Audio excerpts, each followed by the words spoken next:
सभी को नमस्कार। मेरे नए वीडियो में फिर से आप सभी का स्वागत करती हूँ। आशा करती हूँ आप सब अच्छे होंगे। चलिए कहानी शुरू करते हैं। ठग और किसान। धौलपुर नामक गांव में चंदन अपनी पत्नी के साथ रहता था।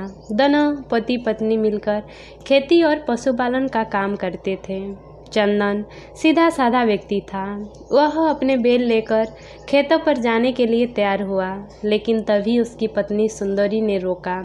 सुंदरी कहती है, आप आज भी खेतों पर जा रहे हो? चंदन कहता है, आज खेतों पर बहुत काम है, पर तुम ऐसे क्यों टोक रहे हो? सुंदरी कहती है, पड़ोस के गांव में आज पशुओं का मेला लगा है, आपको वहां जाना था ना? आप बोल रहे थे कि एक बैलों की जोड़ी और लेनी है। चंदन कहता है, अरे हाँ, मैं तो भूल ही गया था, मुझे बैलों की नई जोड़ी लेनी है। मेरी सुंदरी, तुम याद ना दिलाओ तो आधे काम में भूल ही जाऊं। सुंदरी कहती है, हाँ तो अब देर मत कीजिए, चलिए जाइए, मैं यहाँ का सारा काम संभाल लूँगी। चंदन कहता है, ठीक है, मैं अभी जाता हूँ। चंदन पड़ोस के गांव के मेले में गया। उसने 2 बैलों की एक सुंदर जोड़ी खरीदी। चंदन को बाजार में शाम हो गई। चंदन बैलों को लेकर अपने गांव धौलपुर की तरफ चलने लगा। तभी रास्ते में उसे 2 व्यक्ति बिल्ला और कालिया मिले। बिल्ला कहता है, वाह वाह, बहुत सुंदर। चंदन कहता है, जी मैं कुछ समझा नहीं। बिल्ला कहता है, तुम बैलों की बहुत खूबसूरत जोड़ी लेकर आए हो। कालिया कहता है, बैलों को देखकर लगता है काफ़ी महंगे बैल लाए हो। बिल्ला कहता है, काफ़ी समझदार भी लगते हो। कालिया कहता है, नहीं, ज़्यादा महंगे खरीद लिए हैं, इसीलिए समझदार नहीं है। चंदन कहता है, भैया मुझे अपने घर जाना है, मुझे देर हो रही है, रास्ता छोड़ो मेरा। बिल्ला कहता है, अरे भैया तुम तो बुरा मान गए हो, अगर समझदार हो तो साबित करो। चंदन कहता है, जाने दे मेरे बाप, मैं बेवकूफ़ी अच्छा हूँ। कालिया कहता है, हाँ भाई, जाने दो इसे, ऐसे भी धौलपुर में बेवकूफ़ भरे पड़े हैं। चंदन मन ही मन, ससुरे हमारे गांव को गवार समझते हैं। चंदन कहता है, हाँ बोलो, क्या बोल रहे थे? बेवकूफ़ नज़र आते हैं तुमको क्या हम? बिल्ला कहता है, भैया गुस्सा क्यों हो रहे हो? तुम हमारे साथ एक खेल खेलो, अगर जीते तो हम तुम्हें समझदार मान लेंगे और पैसे भी देंगे, और अगर तुम हारे तो तुम हमें एक बैल देकर जाओगे।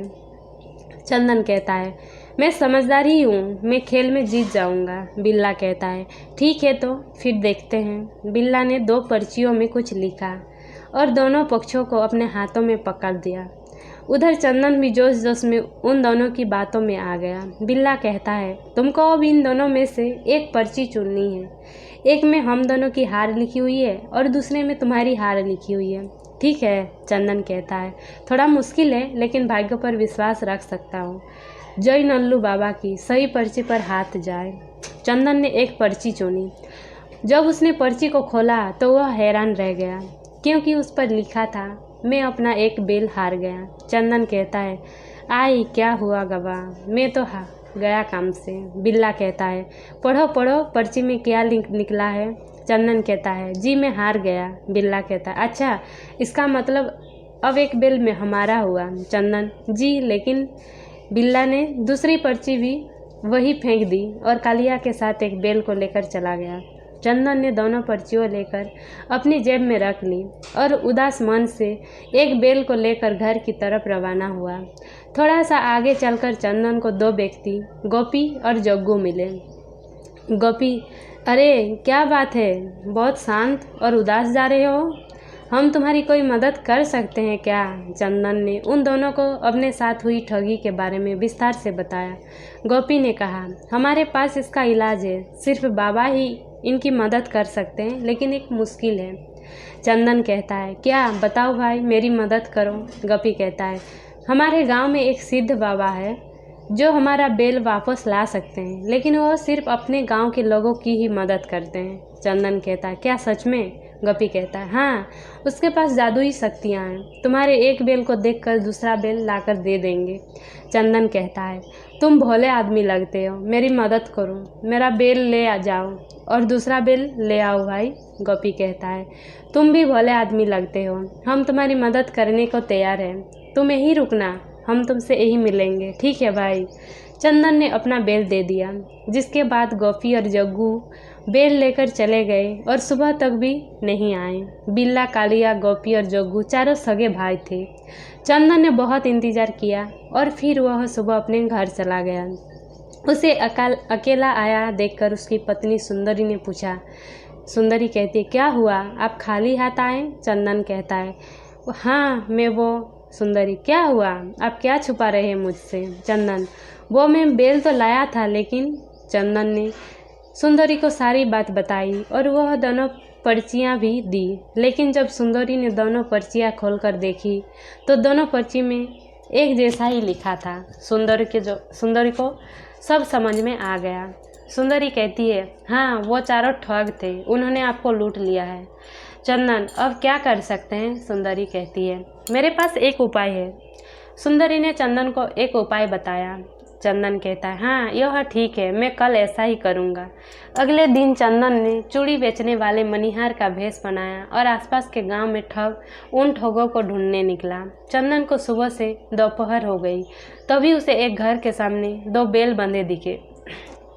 चंदन कहते हैं, यह बेल तो है मेरे ही, यह घर जरूर उन ठगों का है। आज इनको नहीं छोड़ूंगा, मैं इनको सबक सिखाकर ही रहूँगा। चंदन उस घर के पास आवाज़ लगाने लगा। बिल्ला बाहर आया। बिल्ला कहता है, हमें चुड़िया की कोई ज़रूरत नहीं है भाई, आज घर में कोई नहीं है, चलो जाओ यहाँ से। चंदन कहता है, कोई नहीं भैया, आज तुम ही चूड़ी खरीद लो। बिल्ला कहता है, तुमको बोला है ना घर में आज कोई भी महिला नहीं है। चंदन कहता है, अच्छा तो आज वो खेल ही खेल लीजिए जो कल रात खेला था। चंदन अपने असली रूप में आ गया और उसने बिल्ला को बहुत पीटा। बिल्ला कहता, अरे मत मारो भाई, गलती हो गई है, अरे छोड़ दो मुझे। बिल्ला अपनी टांगों से चल भी नहीं पा रहा था। चंदन ने मौके का फ़ायदा उठाया और अपने बेल लेकर चला गया। बिल्ला के तीनों भाई कालिया, गोपी और जग्गू शाम को घर आए। कालिया कहता है, भैया को क्या हुआ? बिल्ला कहता है, वही व्यक्ति आया था जिसने हमने बेल ठगे थे, आई बहुत मारा है मुझे, वह अपने बेल भी ले गया। अब तुम जल्दी से जाकर वैद्य जी को बुलाओ, नहीं तो मैं तो गया। गोपी कहता है, आप फिक्र ना करें भैया, ठीक है, हम अभी जा रहे हैं। तीनों भाई वैद्य जी को लेने चले गए, लेकिन गांव के चौराहे पर ही वैद्य जी मिल गए। वैद्य जी कहते हैं, कहाँ भागे जा रहे हो, कुछ जल्दी में प्रतीत होते हो। कालिया कहता है, अरे हम किसी वैद्य जी को ढूंढ रहे हैं, हमारे भाई की पिटाई हुई है, उनकी हालत बहुत पतली है, मेरी मतलब खराब है। वैद्य कहता है, अरे राम राम, किसने पिटाई की तुम्हारी भाई की? हाँ बताओ जरा, हम हैं वैद्य, हम ठीक करेंगे आपके भाई को। गोपी कहता है, अरे तो वैद्य जी जल्दी चलिए। वैद्य कहता है, हाँ चलो भाई, अभी तुम्हारे भाई की तकलीफ बढ़ाते हैं। जग्गू कहता है, अरे क्या बोला आपने? वैद्य कहता है, बेटा मैंने कहा अभी तुम्हारे भाई की तकलीफ भगाते हैं। वैद्य जी ठहरे, हमारा काम तकलीफ भगाने का ही तो है। जग्गू कहता है, ठीक है जल्दी चलो। तीनों भाई वैद्य जी को घर ले आए। वैद्य जी कहते हैं, अरे किसका इलाज करना है, मुझे यहाँ कहीं दिख ही नहीं रहा है। कालिया कहता है, वैद्य जी नीचे देखो, यह हमारे भैया है और इनको चोट लगी है। वैद्य जी कहते हैं, बहुत गहरे घाव दे गया काम वक्त, लेकिन एक समस्या है, मेरी औषधि ख़त्म हो गई है, मैं तुम लोगों को औषधि बता देता हूँ, पास के जंगल से ले आओ। वैद्य जी ने तीनों भाइयों को जंगल में औषधि लेने के लिए भेज दिया और फिर अपने असली रूप में आ गए। वैद्य जी का असली रूप देखकर बिल्ला के तो होश ही उड़ गए, क्योंकि चंदन ही भेष बदल कर आया था। बिल्ला कहता है, तू यहाँ फिर से आ गया? चंदन कहता है, हाँ शायद अभी कुछ और हिसाब बाकी है। चंदन ने फिर से एक डंडा उठाया और बिल्ला को पीटना शुरू कर दिया और उसके भाइयों के आने से पहले ही वहाँ से भाग गया। अब बिल्ला के तीनों भाई वापस आए तो बिल्ला ने उनको सारा हाल सुनाया। बिल्ला कहता है, कमीने ने मार मार कर भरता बना दिया, उसे छोड़ना मत। जग्गू कहता है, बस बहुत हो गया, अब हम उस आदमी को जिंदा नहीं छोड़ेंगे। गोपी कहता है, लेकिन हम उसे कैसे ढूंढ लेंगे? जग्गू कहता है, बहुत आसान है, उसने अपने घर के बाहर बेल जरूर बांधे होंगे, अब चलो उसको वहीं पर पीटते हैं। कालिया, गोपी और जग्गू तीनों भाई बदला चंदन से लेने के लिए उसके गांव पहुंच गए और चंदन का घर ढूंढने लगे। तभी उन्हें दिखा कि एक बड़े से घर के बाहर 2 बैल बंधे हैं। गोपी कहता है, दुश्मन मिल गया, उसने अपने बैल यहाँ बांधे हैं, जरूर वो इस घर के अंदर ही होगा। कालिया कहता है, ध्यान रहे, उसको बहुत पीटना है, उसको याद रहे कि किससे पंगा लिया है। तीनों भाई अंदर गए, लेकिन वो घर एक पुलिस वाले का था। पुलिस वाले ने तीनों को बहुत पीटा। तीनों वहाँ से जान बचाकर किसी तरफ भाग गए।